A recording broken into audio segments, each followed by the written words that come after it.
They say the end of a marriage is like a death without a funeral. Quiet, invisible, and aching in places no one else can see. I never thought the woman I once called my soulmate would turn into a stranger across a courtroom table, but that's exactly what happened. One day she was my everything.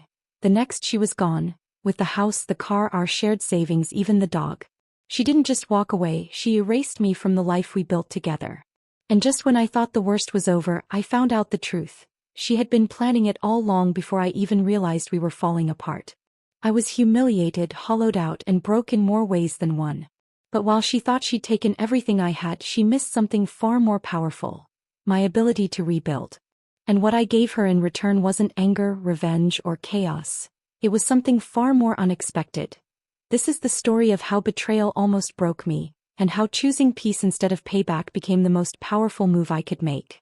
If you've ever been blindsided by someone you trusted, if you've ever lost more than you thought you could survive, this story is for you. Stick with me until the end, and when it hits you, I promise you'll feel it in your bones. Don't forget to like, comment, and subscribe if you've ever had to find strength in your own ruins, because sometimes the most powerful revenge isn't revenge at all. It's rebuilding a life they can't touch. I never believed in silence until the morning she left, not the comfortable silence of shared coffee or early Sundays, but the kind that wraps around your chest like barbed wire, invisible and cutting, stripping air from your lungs with every second that passes.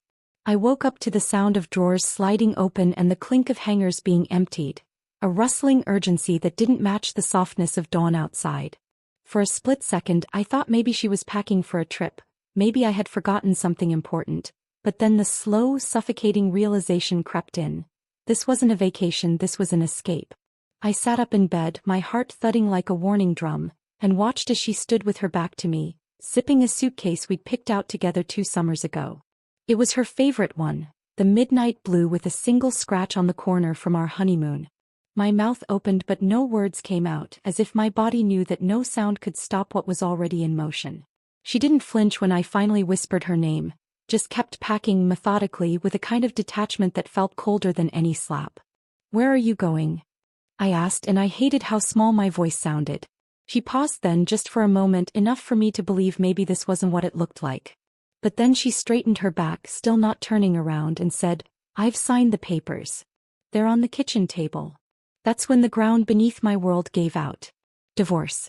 We hadn't even argued in weeks, hadn't screamed or thrown plates or even exchanged bitter glances. We just existed. Like roommates who once shared love and now only shared space. But I thought we were okay, or at least salvageable. I thought the quiet meant we were healing. I dragged myself out of bed, my legs heavy, every step a question I didn't have an answer for. She walked past me with a suitcase in one hand and her purse in the other, her eyes refusing to meet mine, and I realized then that she had left long before this morning. Her body had remained, yes, but her heart had been slipping away in pieces for months, maybe years, while I distracted myself with work, with bills, with life. I followed her to the door, numb, helpless, like a child watching a parent abandon them at a train station. I didn't beg her to stay, though God knows every cell in my body was screaming too. I didn't scream or cry or make a scene. I just stood there, watching the woman I had once promised forever to walk out with everything that mattered. When the door closed, it didn't slam. It clicked shut with a quiet finality that echoed louder than any scream. I remember standing in that doorway for what felt like hours, the smell of her perfume still hanging in the air like a ghost, tormenting me with memories of laughter, of late-night talks, of promises we made in the dark. I walked into the kitchen and there they were, the divorce papers. Neatly stacked, signed and dated. She had even left a pen beside them, as if making sure I had everything I needed to make it official. I picked them up with shaking hands, the words swimming before my eyes, the legal jargon hitting harder than any fight we'd ever had. Everything was split. Or rather taken. The house hers. The car hers. The joint account. Emptied. My name lingered on the page like an afterthought, a ghost in a story that had already moved on. I dropped the papers on the table and sank into a chair, staring at the spot across from me where she used to sit every morning, sipping coffee with both hands like it was sacred. I remembered how she used to laugh at my terrible jokes, how her eyes crinkled in the corners when she smiled genuinely. Where did that woman go? Or was she ever really here at all? The questions chased each other in my head like cruel children playing tag. I walked through the house like a stranger in a museum, each room a gallery of broken dreams. The framed photos mocked me from the walls. Wedding day, anniversary dinner, beach vacation. I wanted to rip them down, but I didn't. Instead, I touched each frame like it was a wound I couldn't stitch. Our bedroom was the worst. Her side of the closet was empty, hangers swaying like ghosts of a life that used to be. Her scent still lingered on the sheets, and I clung to the pillow she used, burying my face into it like maybe, just maybe, I could inhale the memory of her back into existence. I didn't eat that day. I didn't shower. I just sat there, in the middle of what used to be our home, trying to comprehend how a life so intricately built could shatter so quietly. No explosions, no warnings. Just a slow, deliberate exit that left nothing behind but air and echo. The phone rang once, twice, and I let it go. I didn't want sympathy, didn't want explanations from friends who would pick sides, didn't want my mother's voice telling me everything would be okay. I didn't believe that. I wasn't sure I ever would again. The sun set without my noticing, and still I sat, the darkness outside creeping in through the windows, matching the one growing inside me. I felt hollow, like someone had scooped out my insides and left me with skin and bones and memories. That night, I lay in bed alone for the first time in over a decade. The silence was heavier than any weight I'd ever lifted. I turned to her side, reaching instinctively, only to find cold sheets and absence. I cried then, not the kind of tears that stream quietly down your face, but the kind that choke you, that make your chest convulse, that remind you how deeply human you are. I don't remember falling asleep. I only remember waking up the next day hoping it had all been a dream, only to find the house still empty, the papers still on the table, and the silence still unbearable. That was the day she walked out. But more than that, it was the day everything I thought I knew about love, commitment, and myself shattered into pieces I had no idea how to gather. It was the day my life didn't end, but it broke. And what I didn't know then, sitting alone in that too quiet house, was that sometimes the most painful endings are the ones that force you to find out who you really are. But back then all I could feel was loss, sharp, sudden, and complete. That we met in the fall, when the air was crisp and the world felt like it was preparing to rest after a long, vibrant summer, and in a way, I guess our love mirrored that season, brief, beautiful, and destined to fade. She wore a red scarf the first time I saw her, her laughter floating through the air like music I didn't know I'd needed until that very moment. I remember thinking she looked like someone who had stepped out of a dream I didn't know I'd had. Our first conversation felt effortless, like two puzzle pieces finally clicking into place. We talked about everything, books, movies, childhood dreams, and nothing felt forced. It was the kind of connection that makes you believe in things like fate and soulmates, things I'd always dismissed before. Our first year together was filled with long drives to nowhere, spontaneous dates, and nights where sleep came second to talking until sunrise. I thought we had something unshakable, something that could weather anything. But love, I've learned, isn't a guarantee. It's a garden, and if you stop tending it, the weeds creep in. The first crack was barely noticeable. A missed dinner here, a curt reply there. At first I chalked it up to stress, to life getting busy. We stopped laughing as much. Conversations that once flowed turned into logistical updates. Who's picking up groceries when the bills are due? So I didn't panic. I believed in the strength of our roots. I believed in us. Then came the silence, not the comforting kind, but the oppressive one that settles in like fog, where even the simplest exchanges feel strained. I started staying at work longer, not because I had to, but because home didn't feel like home anymore. And I think she noticed. I'd find her staring out the window sometimes, her eyes distant, like she was already somewhere else. I asked if she was okay and she'd smile, tight-lipped, unconvincing, and say she was just tired. We both were. Tired of pretending, tired of hoping things would fix themselves. We stopped touching. No more stolen kisses while cooking, no more hands brushing in bed. The space between us grew until it was a chasm we didn't dare acknowledge. We had become experts at avoidance, at pretending the distance didn't exist. We went through the motions.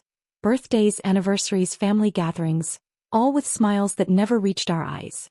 And still I told myself this was just a phase. That every marriage had its low points.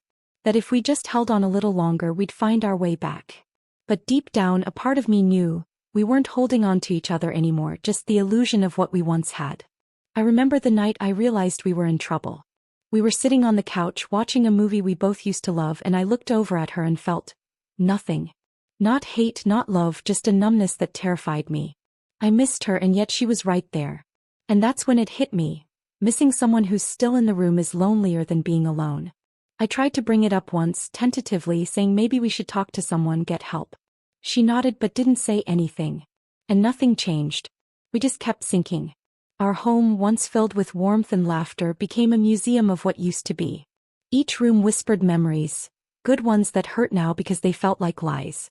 I started sleeping on the couch more often, telling myself it was because of her late-night reading light or my insomnia. But really, I just couldn't bear the silence in our bed. I would lie there and stare at the ceiling, wondering where we went wrong, what I could have done differently. I thought about the promises we made, through sickness and health, through richer or poorer, and wondered if they meant anything to her anymore. Maybe she was waiting for me to make the first move. Or maybe she was just waiting for the right moment to leave. I didn't know then, but I felt it. Like watching a vase fall in slow motion. You know it's going to shatter, but you're powerless to stop it. That was our foundation. Once solid, now riddled with cracks we both chose to ignore.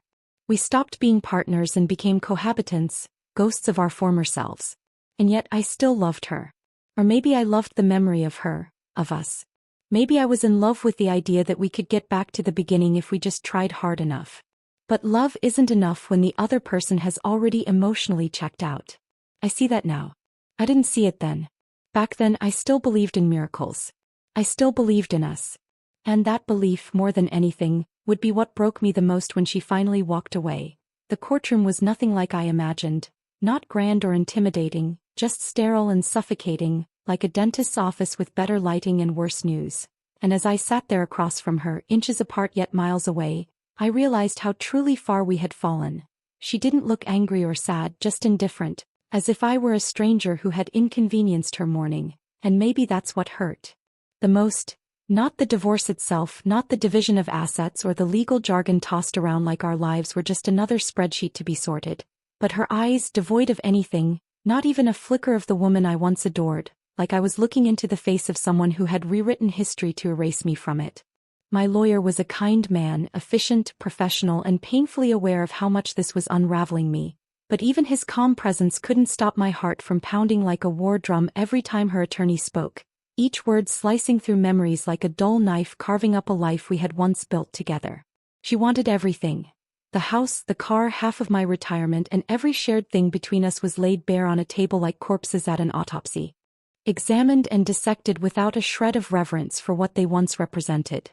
I wanted to speak, to scream, to tell the judge that this wasn't just about numbers and property, that this woman across from me had once been my whole world, but I sat there silent, because the courtroom doesn't care about love or pain, only facts and signatures, and mine shook as I held the pen. She didn't flinch when our lawyer read the part about the dog. Our dog Max, who used to sleep at our feet and bark at the mailman like he was protecting something precious. She didn't even look at me, just nodded as if she were agreeing to a delivery schedule, not dividing up a beating heart. I looked at her then, really looked, searching for some sign of hesitation, a crack in the armor, but all I saw was resolve. And in that moment, I realized she hadn't come here to negotiate. She had come to end it, clean and absolute, like cutting a rope from a drowning man. The judge's voice was calm, monotone, almost bored, and I wanted to shout at him, ask how he could be so indifferent while everything I knew was being dismantled piece by piece. But of course that's the nature of these things. Orderly chaos masked by procedure. I clenched my fists under the table, trying to keep my composure, trying not to let the humiliation show. Because this wasn't just a legal ending, it was a public unraveling. A final act performed under fluorescent lights with strangers watching. My name was called and I stood, legs stiff and heart hollow, answering questions about income, assets, liabilities like I was talking about someone else's life, not the one I had spent years building with her. I caught a glimpse of her hands, steady, polished, perfectly still, and I remembered how they once trembled in mine when she was nervous, how they used to brush crumbs off my shirt and hold my face like I was something fragile and dear. Now those hands were the instruments of finality, signing away everything with ruthless precision. The final ruling came quickly, too quickly, and as the gavel hit wood, a sound so final and sharp, it felt like a door slamming on my past. I realized there were no second chances here, no dramatic reconciliations, just paperwork and protocol. We walked out of the courtroom without a word. Not even a glance, two people who had once shared dreams and bed sheets now strangers in opposite lanes. Outside, the sky was gray, indifferent, and people passed us without knowing that my world had just collapsed inside a building that smelled faintly of old paper and forgotten justice. She got into her car and drove away without hesitation, and I stood there for a long time, the cold wind hitting my face like a punishment I wasn't sure I deserved, wondering how love could die so quietly, wondering how I would ever find my footing in a life where everything familiar had been stripped away by someone who once promised never to leave. She didn't just take the house, the car, or the money. We can put price tags on those things, divide them with legal documents, measure them in spreadsheets and court orders. But what she really took from me was something far more personal, far more sacred, and far more devastating than anything money could ever touch. She took my sense of security, the trust one had once given freely without hesitation, the belief that love, real love, was strong enough to last, to endure, to forgive, to heal, and when she walked away with her eyes cold and her lips silent, she didn't just leave a man behind, she left a hollowed-out version of someone who had once felt whole, someone who had built his identity around a partnership that turned out to be an illusion. It wasn't just the furniture she claimed or the bank account she drained, it was the way she looked at me before she left, like I was no longer worth even a goodbye, like everything we had shared, the holidays and milestones and quiet nights and whispered dreams, meant absolutely nothing now that it didn't serve her future. She took the photo albums I didn't even know mattered to me until they were gone, pictures of us smiling in places I now can't bear to revisit, frozen moments of joy that now feel like cruel jokes left behind in the shape of forgotten frames. She took the dog too, the one who used to follow me around like a shadow, and the silence of the house without the tapping of his paws across the hardwood floor felt like a cruel echo of everything else she had taken: companionship, routine, comfort, loyalty. But beyond the tangible, she took the parts of me that I had shared only with her. The private jokes, the vulnerable moments, the pieces of my soul that I thought would be safe in her hands. And now I live with the unbearable weight of knowing that the most intimate parts of me were handed to someone who chose to turn them into leverage, who used my transparency not as a bridge but as a weapon. And that betrayal doesn't just bruise, it scars. She took my mornings, those quiet hours with coffee and shared silence that felt like home, now replaced with the hollow clang of a single mug and a clock that ticks too loud. She took my dreams for the future, dreams that were always painted with her in the picture, dreams of children laughing down hallways, of growing old in the house we swore would be our forever.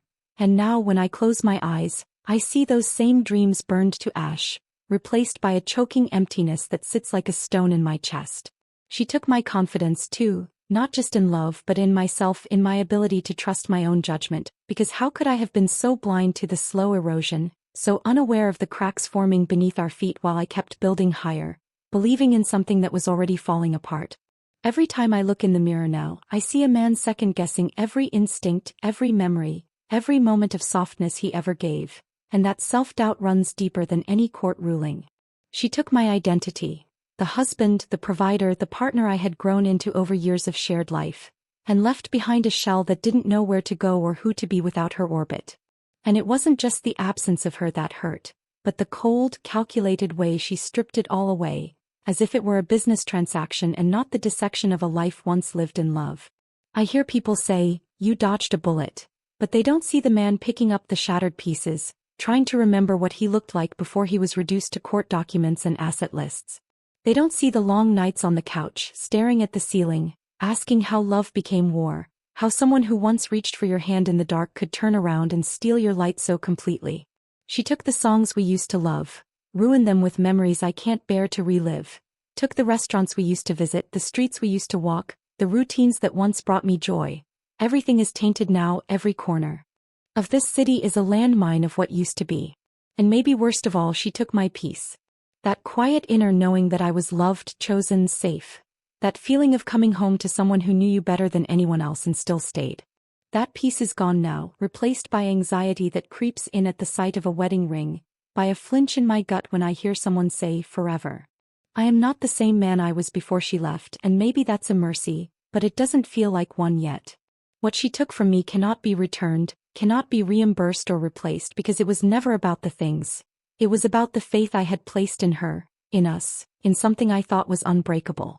And now, in the ruins, I am left trying to rebuild not just a life, but a belief system, a way of seeing the world that doesn't end in abandonment and loss.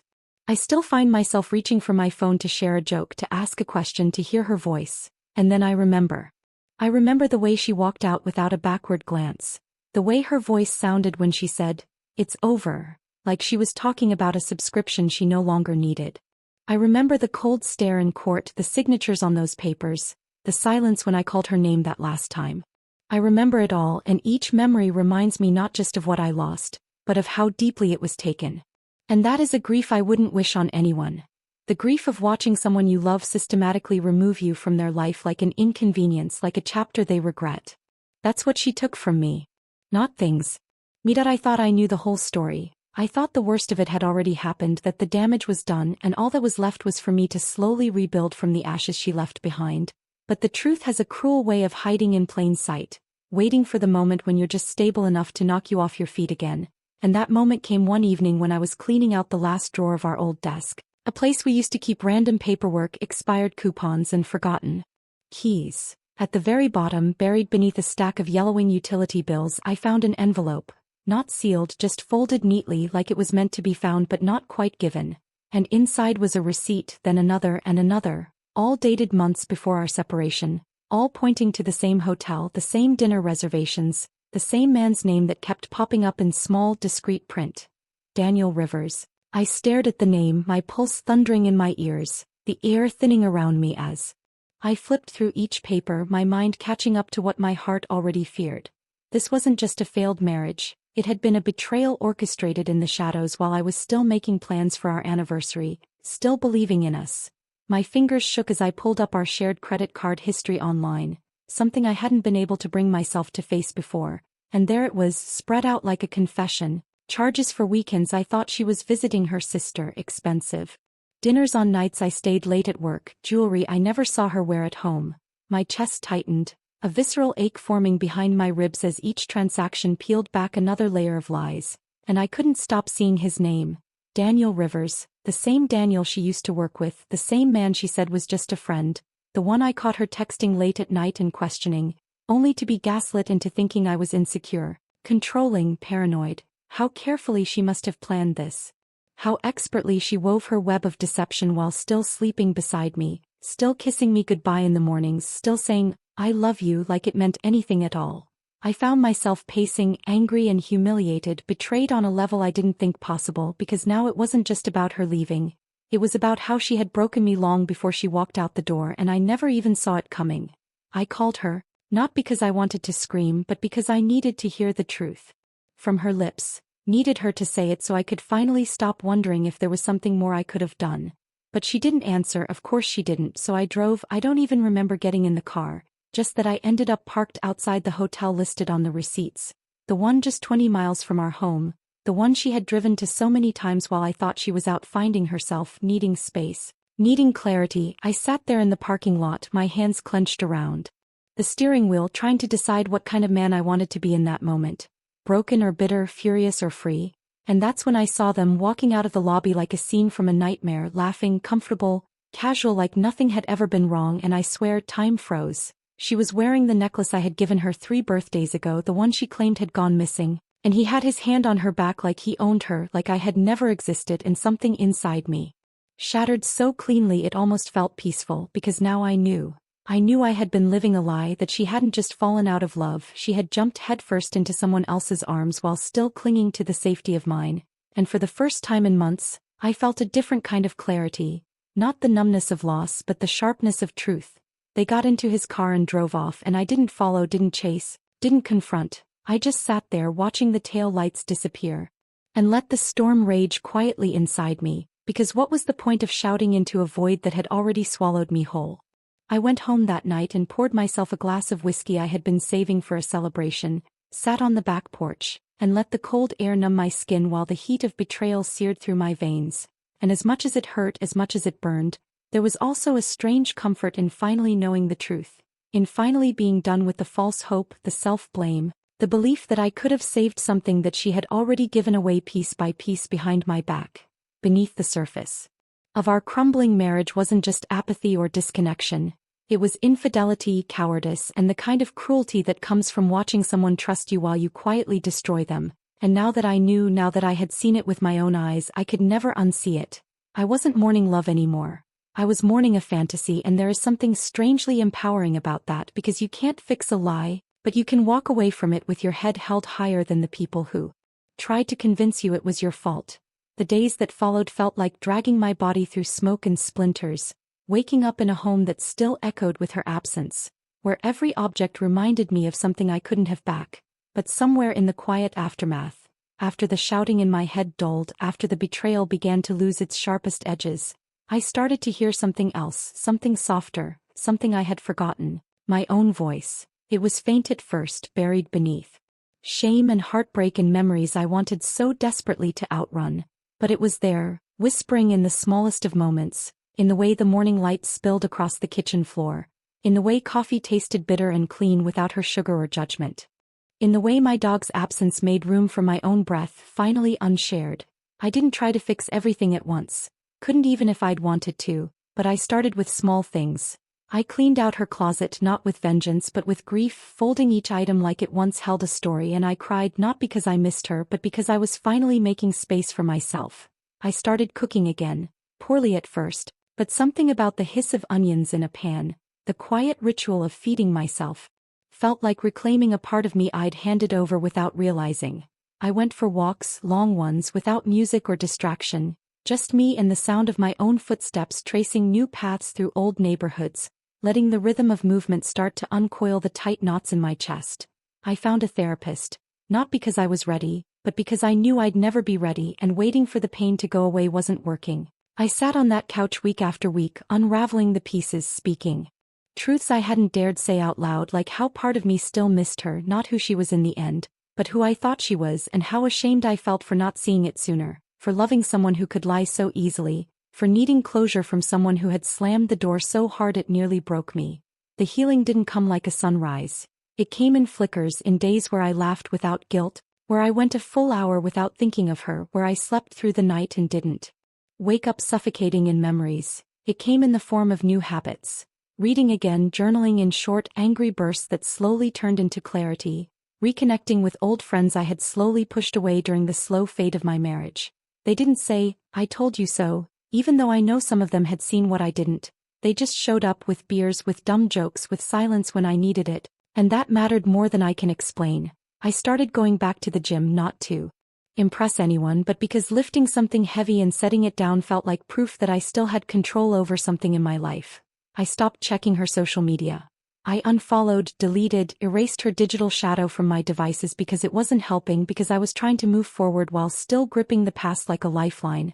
I let myself remember without rewriting, let the truth stay ugly so I wouldn't romanticize what had nearly destroyed me, and somewhere along the way I realized I wasn't just surviving, I was beginning to live again, slowly, awkwardly, but undeniably alive.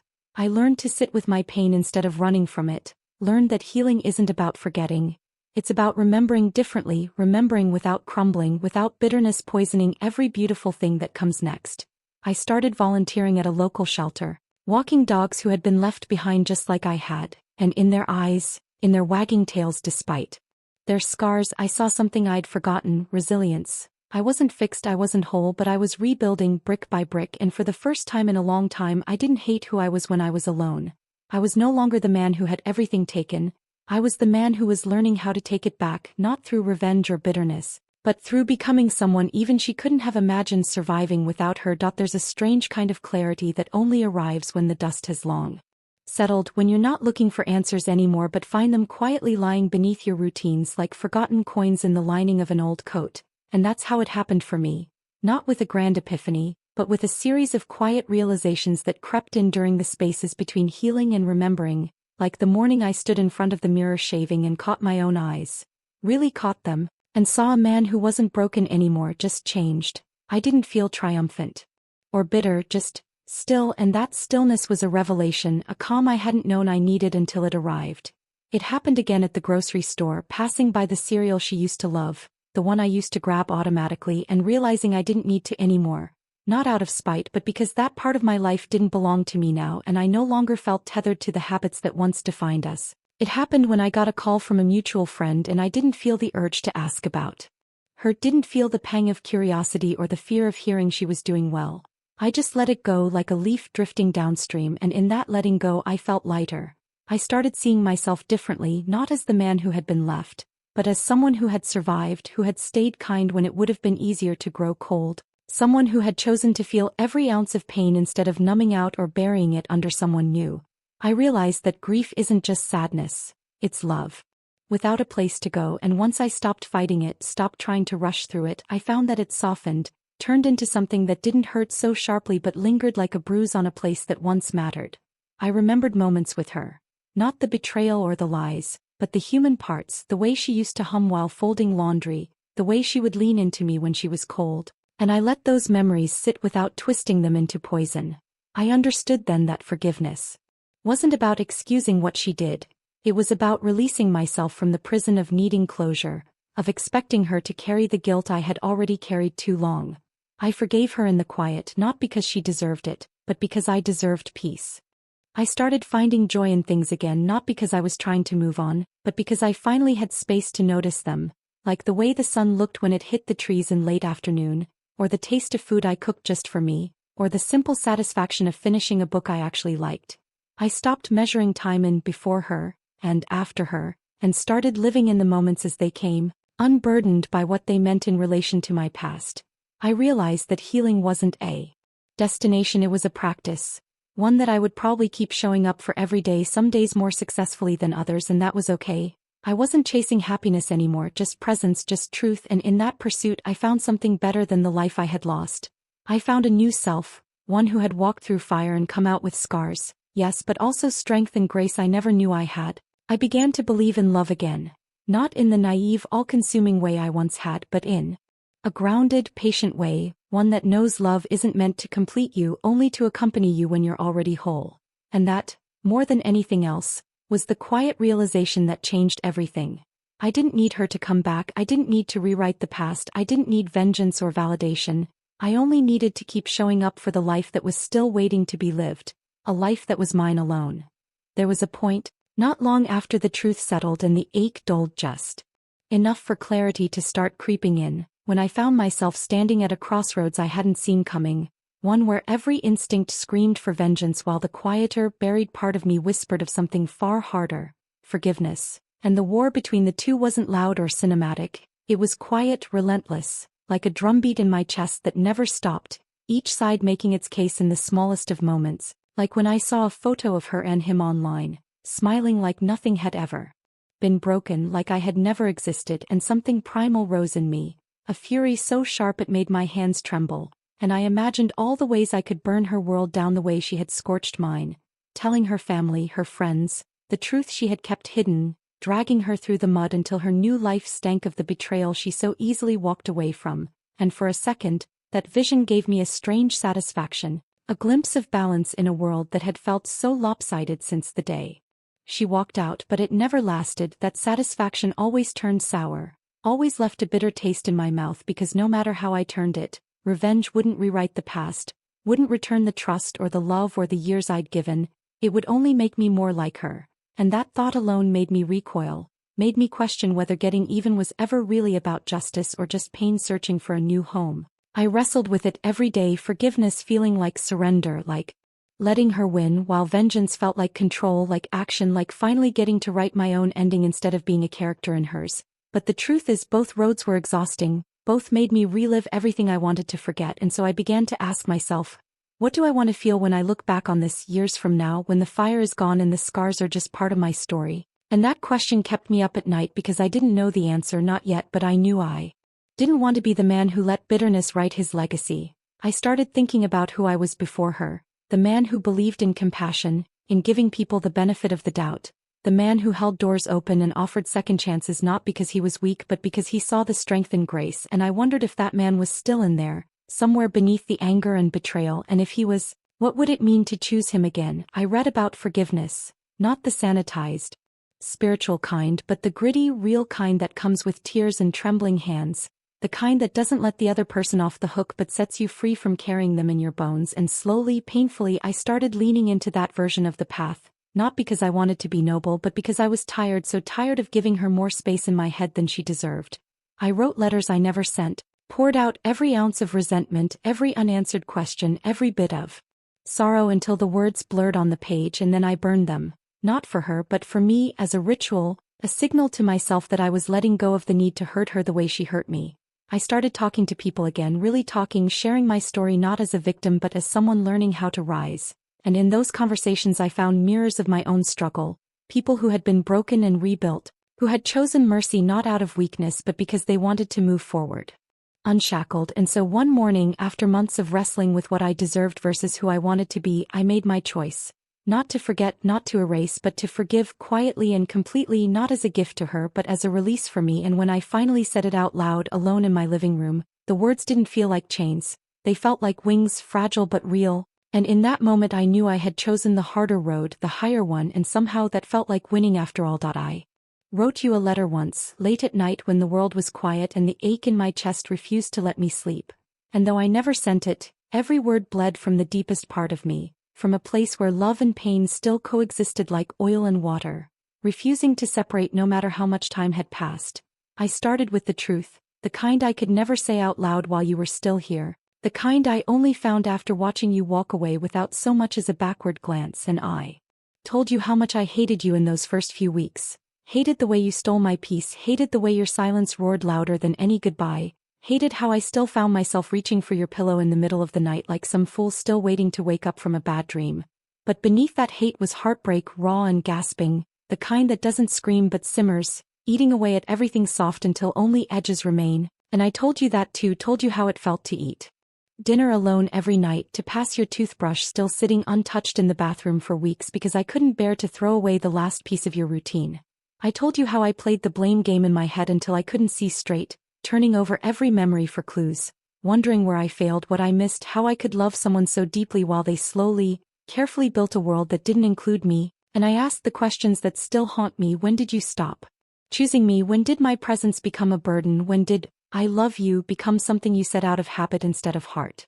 I told you I remembered everything, not just the betrayal but the tenderness too, the way you used to run your fingers through my hair when I was stressed, the way your laughter filled the car on road trips, the way you looked at me when you thought I wasn't watching. And I admitted how cruel it was to carry those moments alongside the ones that tore me apart, how your face lives in both my best and worst memories, how healing feels like choosing which ones to keep and which ones to bury. I confessed that I wanted to hate you forever because anger feels like power and heartbreak feels like defeat. But even as I wrote those words, I knew it wasn't true. I didn't hate you, not really. I hated what you did, what you chose, how easily you rewrote our love into something disposable. But a part of me would always love the version of you that existed before the lies, before Daniel, before the silence. I told you I forgave you not because you asked for it, not because you deserve it, but because I couldn't carry the weight anymore, because hating you chained me to a past I no longer wanted to live in. And in that same breath I forgave myself too, for staying too long, for not seeing the signs, for believing that love could fix what honesty had already destroyed. I told you I hoped you found whatever it was you were looking for truly and deeply, because if you left a man who loved you so completely, so fiercely, then it must have been something you were missing in yourself. And I don't envy that void. I ended the letter with a goodbye, not the kind you gave me, cold and abrupt, but one filled with finality and grace, the kind that says I release you, I release us, I release the dream of who we could have been so I can finally step into the life that still waits for me. And when I finished, I folded that letter and placed it in a box with other things I no longer needed. Our anniversary cards, the keychain from that little coastal town, the photo of us at my cousin's wedding, where you were laughing like nothing could ever go wrong, because some things aren't meant to be burned or displayed, just kept quietly as reminders of how far you've come from where you once shattered. After the letter I never sent and the forgiveness I never begged for, something shifted inside me. Not a loud, dramatic change, but a subtle hardening of the spine, a tightening of resolve that wrapped around my heart like armor. And in that quiet space between grief and clarity, I realized I needed to stop reacting to her story and start writing my own. It wasn't enough to heal, to survive, to merely exist in the aftermath of what she had done. I needed to create something that didn't just fill the void but honored the lessons I had bled for. And so I began to form a plan, not out of bitterness, but from the embers of purpose, a design not for revenge but for renewal, because the most unexpected thing I could give her wasn't pain or pettiness. It was a version of me she never expected to rise from the ashes. I started small, enrolling in evening courses I had once put off during our marriage because they didn't fit the schedule, diving into learning with a hunger I hadn't felt in years, feeding a part of me that had long been starved by compromise and emotional neglect. I put together a budget, disciplined and focused, not to rebuild what she took but to build something better, something entirely mine, and every dollar saved felt like a brick in a new foundation she would never get to stand on. I joined a local men's support group not out of desperation but determination, because I had spent too long suffering silently under the illusion that strength meant staying quiet. And in those rooms with other broken but healing men, I found something powerful: accountability, camaraderie, the reminder that I was not alone. I began journaling every morning, setting intentions instead of drowning in regrets, shifting my focus from what I had lost to what I still had control over, and that subtle change rewired me. Where I had once replayed her lies and his name like a looped curse, I now envisioned goals, deadlines, possibilities. I made changes to my routine. Early runs instead of late night scrolling, books instead of bitterness, and in the doing I found momentum, and with it came dignity. I started fixing things around the house I had once ignored. Light bulbs, creaky cabinets, the back fence she had always complained about but never lifted a finger to help with, and in that physical effort I reclaimed my space, turning our house into my home piece by piece. I began to think long-term again, not in the desperate way of someone trying to outrun pain, but in the calm, steady rhythm of someone who finally sees the road ahead.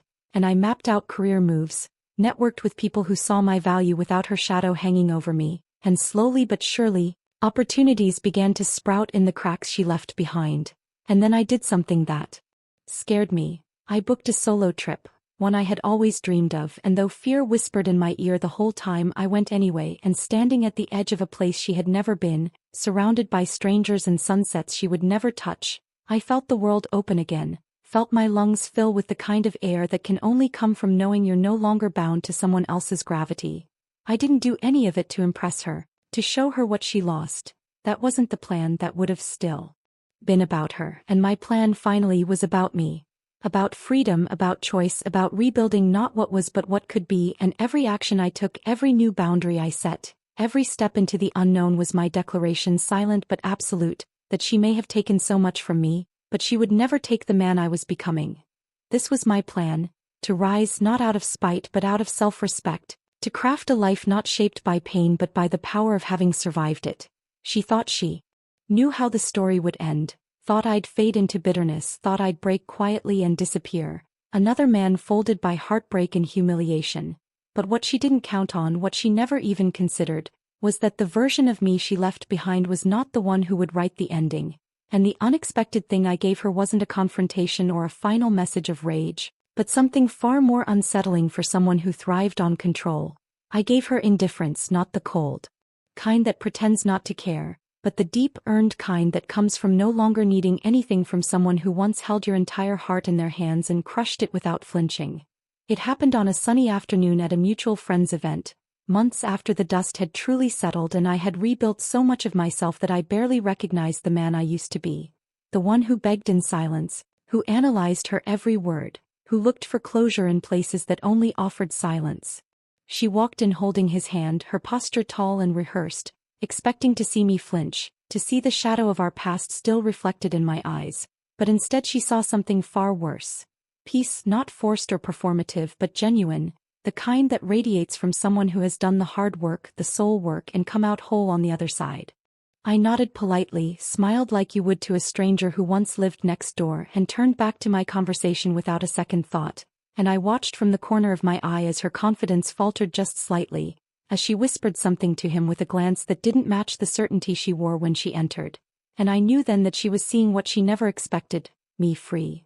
Later, she approached me with a tentative smile, said she was happy I looked well, and I told her the truth. I was well, better than I had been in years, not in spite of what happened but because I had used it as fuel to rebuild a life that finally belonged to me. And in that moment, as her smile wavered and her eyes darted away, I saw her trying to make sense of a version of me she had never cared to meet. The one who no longer needed her validation, her guilt, or her regret. I didn't gloat, didn't weaponize my growth, because this wasn't about winning anymore. It was about arriving, finally, in a life that wasn't rooted in reaction to her choices, but in the steady rhythm of my own. I shook his hand, wished them well, and meant it, because nothing eats at someone more than kindness from the person they expected to stay broken. And I walked away that day lighter than I'd ever felt, knowing I had delivered the one thing she never imagined: my complete, unapologetic healing. And the irrefutable proof that her exit wasn't the end of me. It was the beginning. In the end, when all the dust had long since settled and the echoes of our shared life faded into the soft hum of memory, I finally understood what she could never take. Because for all the things she claimed, all the pieces of me she walked away with, there remained something untouched, something she never saw and therefore could never destroy. My resilience, my integrity, my capacity to love without apology. She couldn't take the nights I spent holding myself together when I thought I'd fall apart, the mornings I got up anyway and chose to keep going, to keep healing, to keep becoming more than the damage she left behind. She couldn't take the strength I found in silence, in choosing not to retaliate, not to become bitter, not to let her betrayal define the shape of my future. She couldn't take the lessons I earned through every sleepless night and every hard-won truth. The knowledge that pain, while brutal, is not permanent, and that what is taken from us does not determine our worth. She couldn't take my kindness, though she mistook it for weakness, and she couldn't take my decency, though she tried to make me question it when she lied, when she left, when she rewrote our love as a story of inconvenience and escape. She couldn't take my memory of who I was before her or my vision of who I could become after her. And she certainly couldn't take my ability to look in the mirror and see a man who had been bruised, yes, but never broken. And perhaps most of all, she couldn't take my peace, not the kind that comes easily, but the kind you fight for, the kind you bleed for, the kind that wraps around you like armor when you face the worst and still choose hope, still choose light, still choose to show up with open hands and a steady heart. Because even though she took my trust, my shared dreams, my sense of safety, she could never take my soul, and that's what I carry forward now. Not the ghost of what we were, but the clarity of who I am and the quiet, unshakable truth that I survived her, and more than that, I found myself in the wreckage, whole and worthy and still standing.